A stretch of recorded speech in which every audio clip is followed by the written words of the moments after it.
Hello दोस्तों, आज हम लेके आए हैं आप लोगों के लिए एक छोटी सी बट बहुत स्पेशल और यूनिक सैड लव स्टोरी। दोस्तों, इस मूवी का नाम है into the forest of fireflies light, जिसे जापान में होतारुबी नो मोरी ए नाम से जाना जाता है। इस मूवी की भी मुझे आप लोगों की बहुत ज्यादा रिक्वेस्ट आई थी। दोस्तों, ये मूवी है एक टीनेज गर्ल के बारे में जिससे एक घोस्ट से प्यार हो जाता है। जी हाँ दोस्तों, आपने बिल्कुल सही सुना, एक इंसान और एक भूत की प्रेम कहानी है ये मूवी एक वन शॉट मांगा पे बेस्ड है, जिसे मोदारिकावा नाम के मांगाका ने लिखा है, जो कि नात्सुमिस बुक्स ऑफ फ्रेंड्स के लिए बहुत फेमस है। इस मूवी को IMDb ने दिए हैं 7.9 स्टार्स और माय एनिमलिस्ट ने इसे दिए हैं 8.3 स्टार्स। और पर्सनली मुझे भी ये मूवी बहुत पसंद आई है। इस मूवी को ताकाहिरो ओमोरी ने डायरेक्ट किया है। तो आइए दोस्तों, बिना ज्यादा टाइम वेस्ट करे आज की इस भूतिया लव स्टोरी का शुभारंभ कर। मूवी के फर्स्ट सीन में हम देखते हैं कि एक लड़की अपने अंकल के घर जाने के लिए जल्दी जल्दी पैकिंग कर रही होती है। इस लड़की का नाम होतारू होता है। होतारू की माँ उसे कहती है कि अपने अंकल को ज्यादा परेशान मत करना, और फिर उसकी माँ उसे सारा सामान पैक करने को कहती है। साथ ही माँ उसे ये भी कहती है कि वो अपना लगेज संभाल के ले जाए और कहीं ट्रेन में गलती से ना भूले। जिस पर होतारू इरिटेट होकर कहती है कि वो पहली बार अपने अंकल के यहाँ नहीं जा रही, बल्कि हर साल जाती है, तो मॉम इतनी टेंशन ना ले। इसके बाद होतारू घर से बाहर जाती है और एक बस स्टॉप पे खड़ी हो जाती है। खड़े खड़े होतारू कुछ याद करती है और कहती है, जब पहली बार मैं उसे मिली थी तब मैं 6 साल की थी। अब मूवी फ्लैशबैक में जाती है और हम देखते हैं कि गर्मियों का मौसम होता है और होतारू, जिसको हमने मूवी के स्टार्टिंग में देखा था, वो भी 6 साल की होती है और रो रही होती है क्योंकि वो एक जंगल में अकेली होती है और खो गई होती है। ये जंगल पहाड़ के देवता का जंगल कहलाता है। होतारू रो रही होती है कि तभी उसको एक आवाज आती है और वो चुप होके आवाज की डायरेक्शन में देखती है, तो उसे वहाँ एक लड़का दिखाई देता है जिसने एक मास्क पहन के रखा होता है। ये लड़का होतारू से पूछता है कि वो रो क्यों रही है, क्या वो यहाँ खो गई है। होतारू उस आदमी को देखकर खुश होती है और रोते हुए भागकर उस लड़की के पास उसे गले लगाने जाने लगती है और कहती है कि फाइनली उसे इस जंगल में कोई मिल गया। लेकिन वो लड़का पीछे हट जाता है, जिसकी वजह से होतारू गिर जाती है। वो लड़का होतारू से माफी मांगता है कि वो पीछे हट गया। होतारू उसे घूर के देखती है तो वो लड़का उसे कहता है कि होतारू एक इंसान है और अगर किसी इंसान ने मुझे छुआ तो मैं गायब हो जाऊंगा। ये सुनकर होतारू हैरान होती है और पूछती है कि क्या वो इंसान नहीं है। इसके जवाब में वो लड़का कहता है कि वो इसी जंगल में रहता है, शायद ये लड़का इस जंगल की कोई स्पिरिट है। होतारू हैरान होकर खुश होकर पूछती है कि क्या वो एक आत्मा है और इसका क्या मतलब है कि वो गायब हो जाएगा। होतारू के छूते ही वो लड़का गायब होगा कि नहीं, ये देखने के लिए होतारू उस लड़के के पास उस लड़के को बार बार पकड़ने की कोशिश करती है और वो लड़का बचने की कोशिश करता है और फिर होतारू के सर पे एक लकड़ी से मार देता है। होतारू रोती है और कहती है कि वो लड़का सच में इंसान नहीं है, क्योंकि कोई इंसान बच्चों को ऐसे नहीं मारता। जिस पर वो लड़का कहता है कि गायब होने से उसका मतलब है कि पूरी तरह से खत्म हो जाना, और ये स्पेल उस पे पहाड़ के देवता ने किया है। होतारू ये बात सुन के उस लड़के को सॉरी बोलती है। फिर वो लड़का होतारू को लकड़ी देता है और कहता है कि होतारू इस लकड़ी को पकड़ के उसके साथ चले, क्योंकि वो होतारू को जंगल से बाहर ले जाएगा। होतारू उस लड़के के संग जंगल के बाहर आती है, जहाँ पे एक श्राइन का गेट बना हुआ होता है। वो लड़का होतारू को रास्ता बताता है और बाय कहता है। होतारू उस लड़के से पूछती है कि क्या वो लड़का हमेशा इसी जंगल में रहता है और अगर होतारू से मिलने आए तो क्या वो मिलेगा। इसके जवाब में वो लड़का कहता है कि गाँव वाले कहते हैं कि इस जंगल में पहाड़ के देवता और आत्माएं रहती है, इसलिए अगर कोई भी इस जंगल में आ गया तो हमेशा के लिए यहीं खो जाएगा। पर होतारू ये बात सुनकर डरती नहीं है, बल्कि हंसती है और उस लड़के को अपना नाम बताती है और बदले में उसका नाम पूछती है, जिसका वो लड़का कोई जवाब नहीं देता और होतारू की तरफ देखता रहता है। होतारू कहती है कि वो अगले दिन फिर से आएगी और अपने साथ एक थैंक यू प्रेजेंट लेके आएगी। होतारू वहाँ से जाने लगती है कि तभी पीछे से उस लड़के की आवाज आती है। वो लड़का कहता है कि उसका नाम गिन है। इसके बाद सीन शिफ्ट होता है और हम देखते हैं कि होतारू घर की तरफ जा रही होती है कि तभी होतारू को अपने अंकल मिल जाते हैं। होतारू अंकल से गले लग के रोने लगती है और अंकल उसे डांटते हैं कि उसे ऐसे बिना बताए कहीं भी नहीं जाना चाहिए। एक्चुअली होतारू अपने अंकल के घर यहाँ छुट्टियां बिताने आई थी और ऐसे ही घूमते घूमते वो यहाँ इस जंगल में खो गई थी। उसके अंकल भी बहुत परेशान हो गए थे और उसे कब से ढूंढ रहे थे। इसके बाद होतारू अंकल के साथ घर जा रही होती है और अंकल से उस जंगल के बारे में पूछती है। होतारू के अंकल बताते हैं कि जब वो बच्चे थे तब अपने दोस्तों के साथ जंगल में आया करते थे कि शायद उनको कोई स्पिरिट देखने को मिल जाए, लेकिन ऐसा कभी नहीं हुआ। होतारू के अंकल ये भी बताते हैं कि एक बार होतारू की ग्रैंड मदर और उनकी फ्रेंड्स एक फेस्टिवल में गए थे, लेकिन उन्हें बाद में पता चला था कि उस दिन गाँव में कोई फेस्टिवल हुआ ही नहीं था और वो आज तक ये सोचते हैं कि शायद वो लोग आत्माओं के फेस्टिवल में चले गए होंगे। इसके बाद सीन शिफ्ट होता है और हम देखते हैं कि अगला दिन आता है और होतारू उस जंगल में फिर से जाती है। गिन श्राइन गेट के पास ही बैठा हुआ होता है और होतारू से कहता है कि गिन को लगा नहीं था कि होतारू वापस आएगी। होतारू फिर से खुश हो जाती है और कहती है कि इसका मतलब गिन होतारू का वेट कर रहा था, और एक बार फिर गिन के गले लगने की कोशिश में उसको गिन से मार पड़ जाती है। गिन कहता है कि होतारू एक बार में समझती क्यों नहीं है। होतारू होतारो कहती है कि वो बहुत खुश हो गई थी, इसलिए उससे फिर से ऐसा हो गया।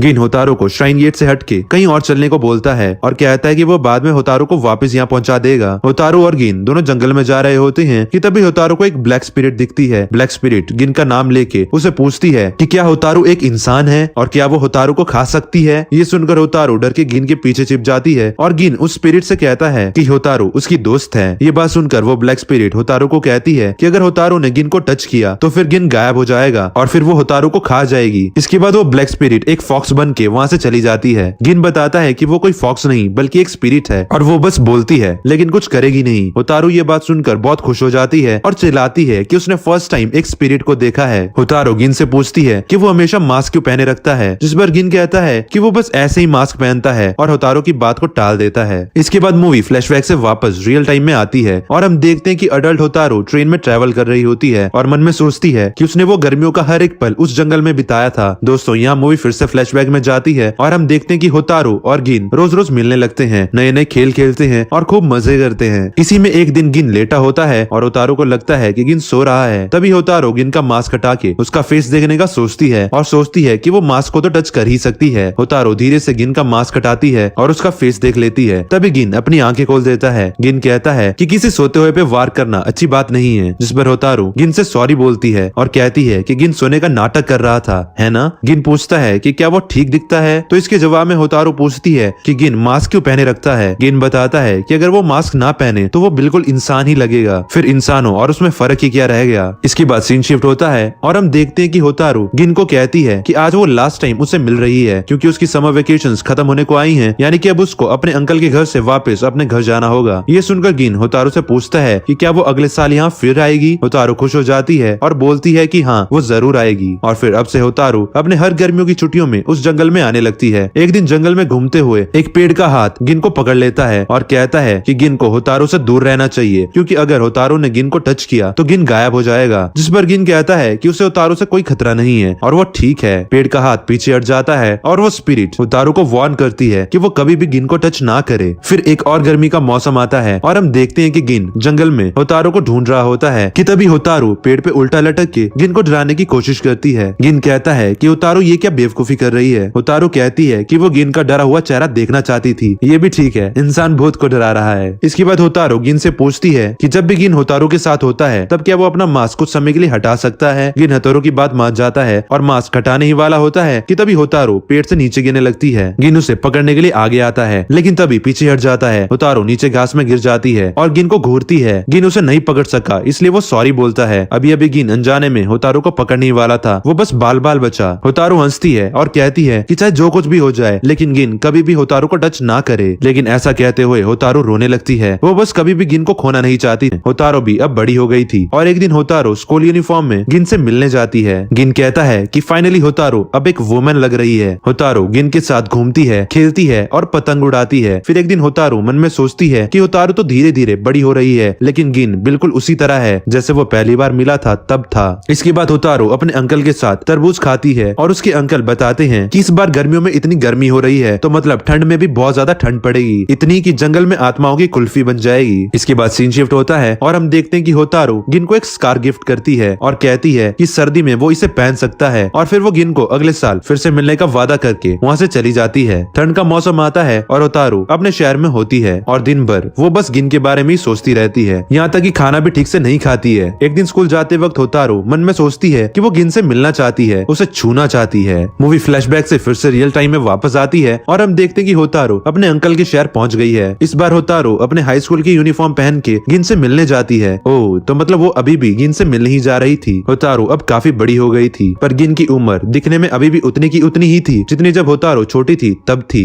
गिन पूछता है कि अब होतारो बार बार भागते हुए उसके पास नहीं आती है तो होतारो कहती है कि गिन ने उसे मारा ही इतना था कि वो अब अपना सबक सीख चुकी है। एक्चुअली अब होतारो बड़ी हो चुकी थी तो वो वैसी बचकानी हरकतें नहीं किया करती थी। होतारो कहती है कि ग्रेजुएशन के बाद होतारो इसी विलेज में कोई जॉब ढूंढ लेगी और फिर रोज गिन से मिलने आया करेगी। गिन ये सुनकर ज्यादा खुश नहीं नजर आता क्योंकि उसे लगता है कि उसकी वजह से होतारो अपनी जिंदगी जीना भूल गई है, जैसे गिन ने होतारो की जिंदगी रोक रखी हो। आखिर गिन होतारो को दे ही क्या देगा। इसके बाद गिन कहता है कि वो अपने बारे में कुछ बताना चाहता है। गिन बताता है कि वो एक आत्मा नहीं है लेकिन वो एक इंसान भी नहीं है। गिन कहता है कि जब वो छोटा सा बेबी था तब किसी ने उसे जंगल में छोड़ दिया था। गिन बहुत रो रहा था वो भूख प्यास से वहीं मर जाता, पर पहाड़ के देवता को और पहाड़ की स्पिरिट्स को गिन पे तरस आ गया और फिर पहाड़ के देवता ने गिन पर अपना एक स्पेल यूज करा ताकि वो इस जंगल में जी पाए। ये देख के तभी स्पिरिट्स ने उसके फेस पे मास्क लगाया और उससे अपने बीच शामिल कर लिया और गिन ने रोना बंद कर दिया और हंसने लगा। अब गिन को ना कोई भूख ना कोई प्यास लगती थी। उसे एक बॉडी मिली जिसकी उम्र हमेशा इतनी की इतनी ही रहेगी और अगर गिन इस बात का ध्यान रखे कि कोई इंसान उसे छू ना पाए तो वो एक तरह से अमर है। गिन कहता है कि वो एकदम एक आत्मा की तरह ही है, इसलिए अच्छा होगा अगर होतारो गिन को भूल जाए, क्योंकि गिन की बॉडी मैजिक से बनी हुई है और मैजिक से बनी बॉडी बहुत ही ज्यादा वीक होती है और इसीलिए किसी इंसान के छूने से उसकी बॉडी गायब होने लगेगी। होतारो कहती है कि गिन बिल्कुल स्नो जैसा है, स्नो को टच करते ही वो भी टूट जाती है। होतारो कहती है कि उसने हर मौसम में हर समय बस गिन के बारे में ही सोचा है, उसने बस यही सोचा है कि गिन होतारो को कभी भी ना भूले। होतारो ये भी कहती है कि एक दिन टाइम उन लोगों को अपने आप अलग कर ही देगा, लेकिन जब तक ऐसा नहीं होता तब तक वो एक दूसरे के साथ रह सकते हैं। यहाँ पे होतारो के कहने का मतलब था कि एक दिन होतारो की एज गिन से भी ज्यादा हो जाएगी। गिन तो इतने का इतना ही रहेगा, पर होतारो एक दिन बूढ़ी होके मर जाएगी, पर जब तक वो जिंदा है वो तब तक गिन के साथ ही रहना चाहती थी। एक्चुअली दोस्तों अब दोनों की एज भी लगभग बराबर की हो गई होती है, इसलिए दोनों को एक दूसरे के प्रति अट्रैक्शन भी होने लग गई थी। कुछ दिन बाद गिन होतारो को कहता है रात को स्पिरिट फेस्टिवल होने वाला है, तो वो अपने साथ होतारो को इस आत्माओं के फेस्टिवल में इनवाइट करता है। गिन कहता है कि जब होतारो छोटी थी तब वो बहुत जल्दी डर जाती थी, इसलिए गिन ने कभी उसे तब इस फेस्टिवल में इनवाइट नहीं करा, लेकिन गिन हमेशा से होतारो के संग उस फेस्टिवल में जाना चाहता था। होतारो खुश हो जाती है, लेकिन उसे फिर भी स्पिरिट्स का फेस्टिवल सुन के थोड़ा अजीब लगता है। गिन कहता है कि स्पिरिट्स का फेस्टिवल एकदम इंसानों के फेस्टिवल जैसा ही होता है और वैसे भी गिन है ना, वो होतारो को प्रोटेक्ट करेगा। होतारो शर्मा जाती है और कहती है कि जब गिन कोई ऐसी बात कहता है तो होतारो का मन करता है कि वो गिन को गले लगा ले, तो गिन इसके जवाब में मजाक में कहता है कि होतारो चाहे तो ऐसा कर सकती है। रात होती है और फेस्टिवल स्टार्ट होता है। फेस्टिवल देखने में एकदम इंसानों के फेस्टिवल जैसा लग रहा होता है। गिन और होतारो दोनों किमोनो पहन के फेस्टिवल में घूमने आते हैं। होतारो कहती है कि यहाँ तो सब इंसान जैसे ही लग रहे हैं। गिन बताता है कि कभी कभी कुछ इंसान भी गलती से इस फेस्टिवल में आ जाते हैं, उन्हें नहीं पता होता कि ये भूतों का फेस्टिवल है। गिन होतारो को एक व्हाइट क्लॉथ देता है और होतारो को अपने हाथ में पहनने को कहता है और अपने हाथ में भी पहनता है। होतारो कहती है कि ये बिल्कुल एक डेट की तरह है, तो गिन कहता है कि ये एक डेट ही है। होतारो और गिन फेस्टिवल में घूमते हैं और होतारो अजीब अजीब चीजें देख के बहुत खुश होती है। दोनों घूमने के बाद एक शांत जगह पे आ जाते हैं और होतारो के पूछने पर गिन बताता है कि ये फेस्टिवल हर गर्मी में होता है। होतारो के साथ चलते हुए गिन कहता है मुझसे अब गर्मियों का इंतजार नहीं होता है, जब तुम मेरे पास नहीं होती तब मेरा मन बस तुम्हें ही देखने को करता है। मैं भीड़ में नहीं जा सकता, लेकिन तुम्हारे पास आने का मन करता है। इसके बाद गिन अपना मास्क होतारो को पहना देता है और मास्क के ऊपर से होतारो को किस करता है और कहता है कि ये मास्क होतारो अपने पास रख सकती है। होतारो मन में सोचती है कि ये मुलाकात शायद आखिरी है और शायद गिन अब अगली बार से उसे नहीं मिलेगा। होतारो ये सब सोच ही रही होती है कि तभी दो बच्चे पीछे से भागते हुए आते हैं और उनमें से एक लड़का भागते भागते गिरने ही वाला होता है, लेकिन गिन उसे पकड़ लेता है और गिरने से बचा लेता है। बच्चे थैंक यू बोल के वहाँ से चले जाते हैं। होतारो उन बच्चों को अपना ख्याल रखने को बोलती है, पर तभी होतारो पीछे मुड़ के देखती है कि गिन ने जिस हाथ से उस बच्चे को पकड़ा था उस हाथ में से एक रोशनी निकल रही होती है। होतारो समझ आती है कि वो बच्चे कोई आत्मा नहीं थे, बल्कि वो इंसान थे जो गलती से स्पिरिट के फेस्टिवल में आ गए थे। गिन से तेज रोशनी निकल रही होती है और गिन धीरे धीरे गायब होने लगता है। गिन हंसता है और अपने हाथ फैला के कहता है कि अब वो फाइनली होतारो को छू सकता है और होतारो को अपने पास आने को कहता है। होतारो भी खुश होकर गिन के गले लग जाती है। दोनों के गले लगते ही गिन गायब हो जाता है और उसका कीमोनो नीचे गिर जाता है। होतारो रोने लगती है। होतारो को एहसास होता है कि गिन उसे आई लव यू बोल रहा है, तो होतारो भी उससे आई लव यू टू बोलती है और फिर होतारो गिन का दिया हुआ मास्क उठाती है और रोने लगती है। जंगल की सारी स्पिरिट वहाँ आती है और होतारो को थैंक यू कहती है, क्योंकि गिन हमेशा से ही एक इंसान को छूना चाहता था और फाइनली एक इंसान ने गिन को गले लगा लिया। इससे गिन को मुक्ति भी मिल गई है। होतारो सोचती है कि अब उसे गर्मियों का इंतजार नहीं रहेगा और होतारो को बहुत दुख होता है कि गिन अब उसके साथ नहीं है, लेकिन गिन का दिया हुआ मास्क और उन गर्मियों की यादें होतारो के साथ हमेशा रहेंगी। इसके बाद होतारो हर गर्मी में अपने अंकल के पास जाती है। तो दोस्तों इसी के साथ हमारी ये मूवी यहीं पे एंड हो जाती है। क्यों आ गए ना आंखों में आंसू? मैंने कहा था ना ये बिल्कुल यूनिक एनिमे मूवी है। दोस्तों ये एंड सच में बहुत ज्यादा सैड था। जिंदगी का सबसे बड़ा दुख यही है कि जिसने आपको आपकी जिंदगी की सबसे बेस्ट मेमोरीज दी हैं, वही शख्स एक दिन आपकी एक मेमोरी बन के रह जाएगा। दोस्तों मैं आपको बता दूं, इस मूवी के ऑथर ने ये मूवी अपने उस फ्रेंड को ट्रिब्यूट देने के लिए लिखी थी जिसकी कैंसर की वजह से डेथ हो गई थी। तो आपको ये मूवी कैसी लगी नीचे कमेंट्स में हमें जरूर बताना। एम करते हैं इस वीडियो के लिए 3K लाइक्स। हाँ मुझे पता है ज्यादा है, अभी फिलहाल 2 हफ्ते में 2K लाइक्स तक आ जाते हैं, पर कहानी इतनी अच्छी थी, मुझे लगता है कि आप 3K लाइक्स तो जरूर करवा ही दोगे। और बेल आइकन को नहीं ऑन कर रहे हो आप लोग। मेरी वीडियोस वीकली आती है, तो आपको पता कैसे चलेगा कि कब मैंने अपनी वीडियो अपलोड कर ली है? तो सब्सक्राइब करके बेल आइकन को जरूर से दबा देना।